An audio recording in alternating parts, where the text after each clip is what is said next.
Seorang tenaga kerja Indonesia ditantang oleh atlet karate Jepang untuk mengalahkannya. Jika si pria Indonesia menang, maka ia bisa menikah dengan si atlet. Namun, apa yang terjadi selanjutnya membuat semua orang terdiam. Bagaimana kisah selengkapnya? Sebelum memulai ceritanya, jangan lupa klik subscribe dan tuliskan di kolom komentar dari kota mana kalian menonton.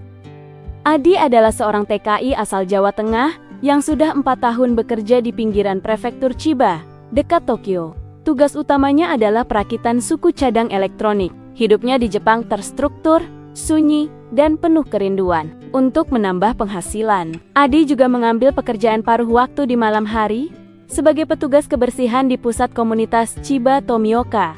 Ia bukan pekerja biasa. Di balik matanya yang teduh dan gerakannya yang tenang, tersimpan rahasia yang ia jaga erat-erat. Rahasia itu adalah kecepatan refleks dan kekuatan pukulannya, hasil dari latihan keras yang ia jalani di malam hari. Ia bertemu Haruka Sakamoto di pusat komunitas lokal. Tempat Haruka mengajar kelas bela diri untuk anak-anak. Haruka yang berusia 24 tahun adalah Aiken. Rambutnya selalu diikat kencang, sorot matanya tajam. Dan ia mengenakan lambang Asosiasi Karate Nasional Jepang di setiap seragam dojonya. Ia adalah juara nasional, kebanggaan distrik. Awalnya, interaksi mereka sebatas sapaan singkat. Adi selalu membantu Haruka mengangkat matras dan peralatan berat setelah kelas. Haruka menghormati kerajinan Adi, tetapi diam-diam merasa Adi terlalu lembut untuk lingkungan Jepang yang keras. Suatu malam, setelah kelas usai dan mereka hanya berdua, Haruka menatap Adi lurus-lurus. Adi, yang saat itu hanya mengenakan kaos kumal dan celana jeans, tiba-tiba merasa seperti sedang menghadapi seekor singa betina. Adi-san, suara Haruka datar, namun bergetar dengan kesungguhan. Saya telah melihatmu. Kamu kuat, tapi saya tidak melihat api, melainkan hanya asap. Saya mencari lawan sejati yang bisa mengalahkan saya dalam pertarungan. Adi hanya membungkuk sopan. Saya hanya seorang pekerja. Haruka menggeleng. Jangan merendah. Saya tahu ada sesuatu di dalam dirimu. Saya merasakannya. Dengar baik-baik, saya harus menikah. Seperti tradisi keluarga kami, hanya dengan seseorang yang telah membuktikan bahwa ia lebih kuat dariku. Hanya dengan seseorang yang bisa mengalahkan Sakamoto Haruka. Napas Adi tertahan. Ia tahu betapa seriusnya Haruka. Saya menantangmu, ujar Haruka lagi. Langkahnya maju mendekat. Bertarunglah denganku di dojo minggu depan. Jika kau menang, kau akan menjadi suamiku. Jika kamu kalah, maka kita akan melupakan percakapan ini. Adi seketika terperangah. Menikahi Haruka, gadis yang dicintai dan dihormati seantero Jepang. Haruka yang mewakili idealisme dan kehormatan negeri matahari terbit. Ini adalah tawaran yang mustahil. Adi memejamkan mata. Ia tahu betul kekuatannya. Jika ia bertarung sungguh-sungguh, ia bisa mengalahkan Haruka. Mungkin dalam waktu kurang dari 2 menit. Ia telah berlatih di bawah bimbingan seorang guru sejati selama bertahun-tahun. Tetapi jika ia menang, ia tidak hanya merebut Haruka, ia juga akan mencabut kehormatan Haruka dan keluarganya di depan publik. Bagi seorang samurai modern, kekalahan yang memalukan di mata calon suami akan menjadi aib yang tak terhapuskan. Adi, sang TKI rendah hati yang menjunjung tinggi harga diri orang lain lebih dari harga dirinya sendiri, mengambil keputusan. Baik, Haruka-san, jawab Adi pelan. Matanya menyiratkan kesedihan yang mendalam. Saya akan menerima tantanganmu. Hari pertarungan tiba. Aula latihan Haruka, meskipun kecil, dipenuhi oleh beberapa murid senior, teman, dan tentu saja, ayah Haruka. Seorang master karate generasi lama yang terkenal kaku. Haruka mengenakan karategi putih bersih, sabuk hitamnya diikat sempurna. Ia tampak seperti dewi perang. Adi hanya mengenakan karategi usang yang ia pinjam. Pertarungan ini tidak formal, kata ayah Haruka, suaranya berat. Tetapi kehormatan dipertaruhkan. Mulai, Haruka menyerang duluan. Teriakannya nyaring, memecah kesunyian. Ia melepaskan serangkaian pukulan balik yang cepat dan tepat sasaran. Adi bereaksi. Pikirannya bekerja cepat, membuat perhitungan yang mematikan. Ia harus menunjukkan bahwa ia memiliki potensi, tetapi tidak memiliki kemampuan untuk menyelesaikan pertarungan. Ia harus gagal secara mendasar. Haruka menyerang dengan tendangan yang kuat ke sisi tubuh. Itu adalah tendangan yang bisa melumpuhkan. Adi memblokir dengan gerakan sempurna, tetapi sengaja membiarkan sedikit celah. Tendangan Haruka membentur keras, menimbulkan suara keras. Dan Adi terhuyung-huyung ke belakang, berpura-pura terkejut. "Tahan itu!" teriak salah satu murid. Haruka melihat keraguan yang sengaja ditampilkan Adi. Ia memanfaatkan celah itu dan melepaskan pukulan beruntun ke dada. Adi menangkis 3 pukulan pertama dengan cekatan. Tetapi ia sengaja menurunkan pertahanannya pada pukulan keempat. Pukulan itu mendarat di tulang selangka Adi. Rasa sakit itu nyata, tetapi ia menahannya. Haruka kembali menyerang dengan tendangan depan yang cepat. Adi bisa saja mengakhirinya saat itu juga dengan gerakan balik, tetapi ia memilih untuk mundur. Adi melompat ke belakang, menjaga jarak, terlihat panik. Haruka memanfaatkan momentum itu dan melepaskan tendangan rendah untuk menjatuhkan kaki. Adi sengaja terlambat bereaksi, membiarkan kakinya tersentuh. Keseimbangannya hilang, dan ia jatuh ke matras dengan bunyi gedebuk yang keras. Ia meringis, memegangi bahunya, memastikan pendaratan itu terlihat sangat canggung. Ayah Haruka maju. Setengah poin. Haruka berdiri, merasa hampa meskipun memimpin. Adi bangun, membungkuk sebentar. Haruka kembali menyerang dengan teknik andalannya. Sebuah tendangan balik melingkar yang cepat dan mematikan. Adi menunduk pada saat yang tepat. Tendangan itu hanya melewati kepala Adi. Namun, alih-alih menyerang balik, Adi sengaja tersandung kakinya sendiri. Seperti pemula yang panik, ia terhuyung maju dan tubuhnya membentur Haruka, menyebabkan kedua petarung itu jatuh ke matras. Ayah Haruka menggelengkan kepala. "Cukup, pertarungan selesai." Haruka menang. Ketenangan kembali menyelimuti aula. Haruka berdiri. Ia menatap Adi yang terbaring, terlihat lelah dan kalah. Haruka tahu ia menang, tetapi ia merasa dikhianati oleh performa lawannya. Kemenangan ini tidak memberinya kehormatan.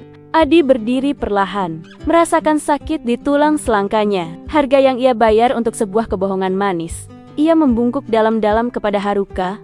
"Selamat Haruka-san," katanya tulus. "Kau adalah pejuang yang hebat. Aku tidak layak untukmu." Haruka membalas tatapan itu, mencari jejak kebohongan, tetapi hanya menemukan rasa hormat. Ia membiarkan Adi pergi dengan hati yang berat. Beberapa bulan berlalu, Adi kembali ke rutinitasnya sebagai pekerja. Tetapi kini ia membawa beban, mengetahui bahwa ia telah menolak kebahagiaannya sendiri demi kehormatan orang lain. Haruka, di sisi lain, menjadi lebih gelisah. Kemenangan atas Adi terasa seperti penipuan terhadap dirinya sendiri. Ia mulai sering berpatroli sendirian di malam hari, mencari alasan untuk meyakinkan dirinya bahwa ia memang kuat. Malam itu, gerimis turun di kawasan Shinjuku yang remang-remang. Haruka sedang berjalan melewati gang sempit yang dikenal sebagai sarang masalah. Tiba-tiba, ia dihadang oleh 5 pria bertato dan berjaket kulit tebal. Anggota muda dari salah satu kelompok organisasi kejahatan lokal. Mereka dikenal suka mengganggu atlet wanita. "Lihat, Sensei Haruka sendirian," cibir pemimpin kelompok itu. Suaranya serak. "Kami hanya ingin berlatih sedikit." Haruka tidak gentar. Ia langsung mengambil kuda-kuda. "Menjauhlah, atau saya akan patahkan kalian satu persatu." Pertarungan dimulai. Haruka adalah petarung yang luar biasa. Ia adalah seni yang bergerak. Ia menggunakan kecepatan dan teknik yang sempurna. Ia berhasil menjatuhkan 2 orang dengan pukulan dan tendangan yang presisi. Namun, 5 lawan 1 di gang sempit adalah kondisi yang hampir mustahil untuk dikendalikan. Para gangster itu tidak bermain adil. Mereka menggunakan botol, tongkat besi, dan serangan dari belakang.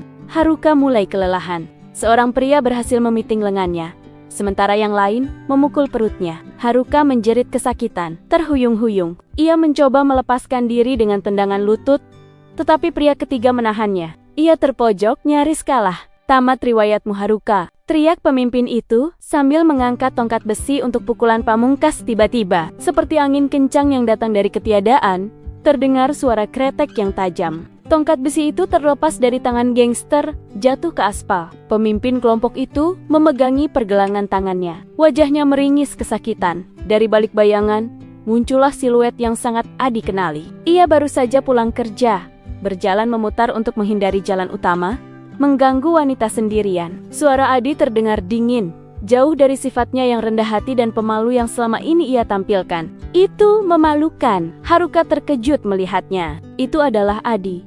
Para gangster itu mengalihkan perhatian mereka pada Adi. Mereka melihat seorang pria Asia Tenggara dengan wajah lelah dan ransel kumal. Mereka pun tertawa. Pahlawan dari negara miskin, kami sedang sibuk kawan.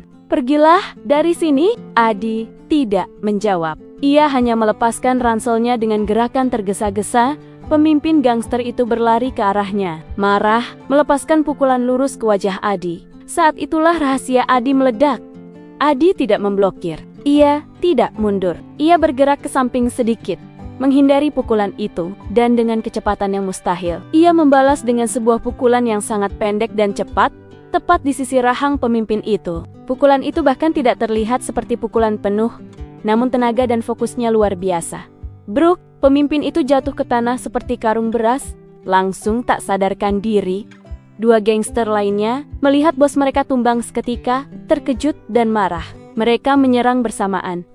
Adi bergerak. Ini bukan hanya sekadar karate biasa. Ini adalah seni bela diri sejati yang dirancang untuk bertahan hidup. Ia menggunakan teknik andalannya, menghindari tebasan pisau yang dihunus salah satu penyerang dengan gerakan kilat. Ia menyikut tulang rusuk penyerang pisau itu, menyebabkan pria itu terengah-engah kesakitan. Kemudian, ia berputar dan menggunakan tendangan lutut ke perut penyerang yang lain. Dalam waktu kurang dari 10 detik, ketiga pria itu telah tersungkur dan menggeliat di gang yang basah. Dua gangster yang tersisa, yang menahan Haruka, langsung melepaskan cengkeraman mereka dan lari tunggang langgang. Ketakutan setengah mati. Gang itu sunyi, hanya suara gerimis yang turun. Haruka terengah-engah dan memegangi perutnya yang sakit, menatap Adi. Adi, dengan napas teratur, membungkuk, mengambil ranselnya. Ia kembali menjadi Adi yang sopan. Haruka-san, katanya. Kau baik-baik saja? Haruka tidak menjawab. Ia hanya menunjuk pada pemimpin gangster yang tergeletak pingsan, lalu menunjuk ke Adi. Apa yang barusan kau lakukan? Itu bukan teknik biasa. Kau lebih kuat dari siapapun yang pernah saya lawan. Adi menghela napas panjang. Matanya yang tadinya dingin kini kembali dipenuhi kesedihan. Ia tahu rahasianya telah terbongkar, dan ia tidak bisa lagi menyembunyikannya. Ia membantu Haruka yang terluka ringan untuk duduk di tangga kecil di dekat sana. Maafkan saya, Haruka-san, kata Adi. Saya harus berbohong. Berbohong? Haruka berbisik, rasa sakit fisiknya kini digantikan oleh kejutan. Kau membiarkan saya menang? Kau menipu saya. Bukan untuk menipu. Adi menggeleng. Pandangannya tertuju pada hujan. Tapi untuk menjaga kehormatanmu, Haruka terdiam. Ia ingat janji yang ia buat. Kemenangan atas Adi seharusnya membuatnya menikah. Jika Adi menang, seluruh keluarganya akan berduka atas aib kekalahan Haruka. Jelaskan, perintah Haruka. Suaranya kini kembali tajam, penuh tuntutan. Dari mana kau belajar semua itu? Adi mulai bercerita. Kisahnya terjadi pada bulan pertama ia tiba di Tokyo. Saya datang ke sini dengan mimpi, Haruka-san. Tapi saya naif. Adi memulai. Suatu malam, saya dirampok di dekat stasiun Ueno. Saya melawan, tapi mereka 3 orang. Saya babak belur. Wajah saya hancur, dan dompet saya hilang. Ia berhenti sejenak, mengenang masa lalu yang menyakitkan. Saya terbaring di jalanan, tidak bisa bergerak. Saat itulah Sensei Kenji menemukan saya. Sensei Kenji, jelas Adi, adalah seorang pria tua yang tampaknya tidak berarti. Pemilik kedai ramen kecil yang sudah tutup. Ia adalah master seni bela diri tua yang pernah menjadi legenda di masa lalu.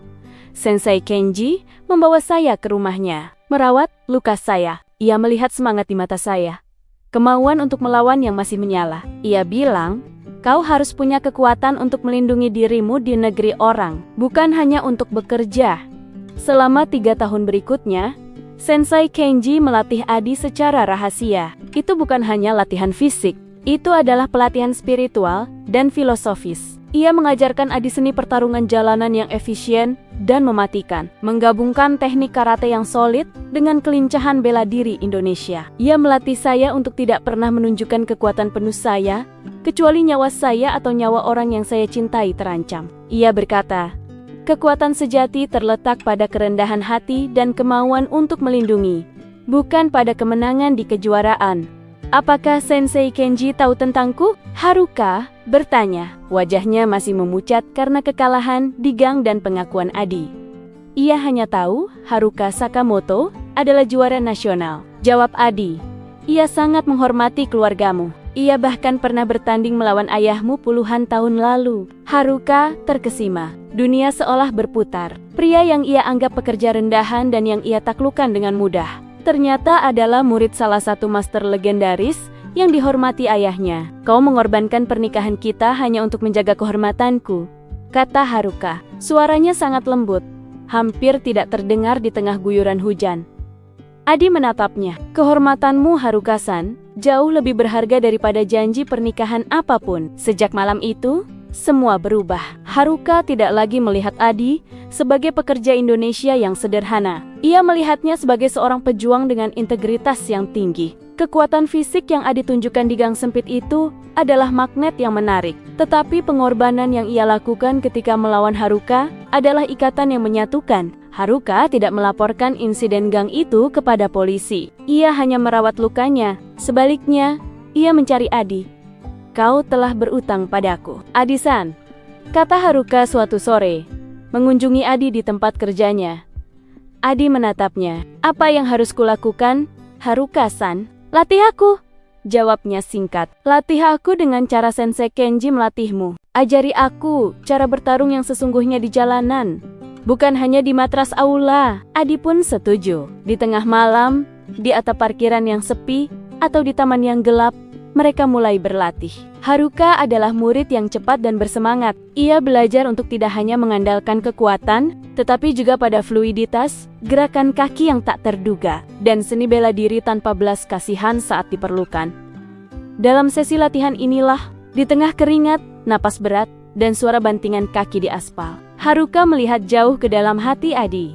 Ia menemukan bukan hanya kekuatan, tetapi juga kelembutan, kecerdasan, dan jiwa seorang pelindung. Mengapa kau tidak pernah mencoba mengikuti perlombaan? Tanya Haruka suatu malam, setelah mereka selesai dengan serangkaian latihan fisik yang melelahkan. Itu bukan tujuan saya, jawab Adi sambil menatap bintang. Tujuan saya adalah mendapatkan pengalaman di sini, dan kembali ke Indonesia untuk membangun sesuatu di sana. Karate adalah alat untuk bertahan hidup, bukan untuk memenangkan piala. Haruka tersenyum. Kau benar-benar berbeda, Adi-san. Semua orang di aula ingin menjadi juara sepertiku, sementara kau hanya ingin menjadi seorang pria yang baik. Seiring berjalannya waktu, latihan itu berubah menjadi kencan. Percakapan mereka tidak lagi hanya tentang teknik karate, tetapi tentang keluarga, mimpi, dan perbedaan budaya. Haruka mulai menyukai masakan Indonesia yang Adi buatkan. Adi mulai terbiasa dengan kebiasaan Haruka yang selalu tepat waktu dan terorganisir. Suatu hari, Haruka membawa Adi ke rumahnya, memperkenalkannya kepada ayahnya. Ayah Haruka, Master Sakamoto, menatap Adi lama sekali, seperti sedang membaca sebuah buku yang rumit. Haruka kemudian menceritakan segalanya, pertarungan palsu, kehormatan, dan intervensi Adi di gang. Ia juga menyebutkan nama Sensei Kenji. Wajah Master Sakamoto melunak. Sensei Kenji adalah teman lama ayah. Jika kau adalah muridnya, maka kau memiliki kehormatan yang tidak terbeli. Kau menahan kekuatanmu demi kehormatan putriku. Itu adalah tindakan yang lebih mulia daripada memenangkan 1000 kejuaraan. Hubungan mereka pun mendapat restu yang tak terduga. 6 bulan kemudian, di aula yang sama tempat Adi sengaja kalah, Haruka duduk bersila di depan Adi. Ia kini mengenakan sabuk hitamnya dengan rasa hormat yang baru. Dulu, kata Haruka, tatapannya lembut, saya menantangmu untuk bertarung, dan janji pernikahan itu didasarkan pada kekuatan fisik. Sebuah egoisme. Ia mengambil napas, suaranya sedikit bergetar. Hari ini, saya tidak menantangmu lagi. Saya ingin tahu, apakah setelah semua kejujuran yang terjadi, setelah semua latihan dan malam-malam kita berbicara, maukah kau tetap menikahi juara karate yang kaku ini? Adi-san, air mata berkaca-kaca di mata Haruka. Adi tersenyum. Senyum tulus yang belum pernah ia tunjukkan di hadapan Haruka sejak hari ia sengaja kalah.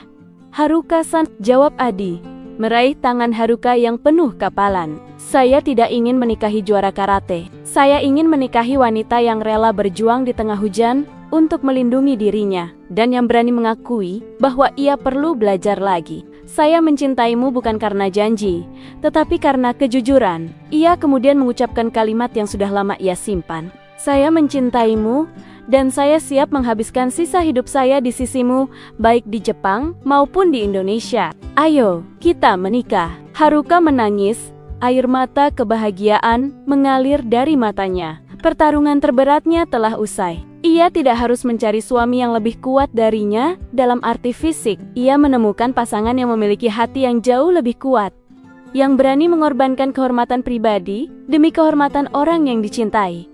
Beberapa waktu kemudian, mereka menikah dalam upacara sederhana. Adi tetap menjadi TKI yang rendah hati di siang hari, tetapi di malam hari, ia adalah suami dari Haruka, senseinya dan pelindungnya, membangun masa depan yang penuh dengan tawa, keringat, dan cinta yang dibangun di atas fondasi kerendahan hati dan seni bela diri. Mereka berdua adalah bukti bahwa kekuatan sejati bukanlah tentang memenangkan pertarungan, melainkan tentang mengetahui kapan harus kalah demi cinta.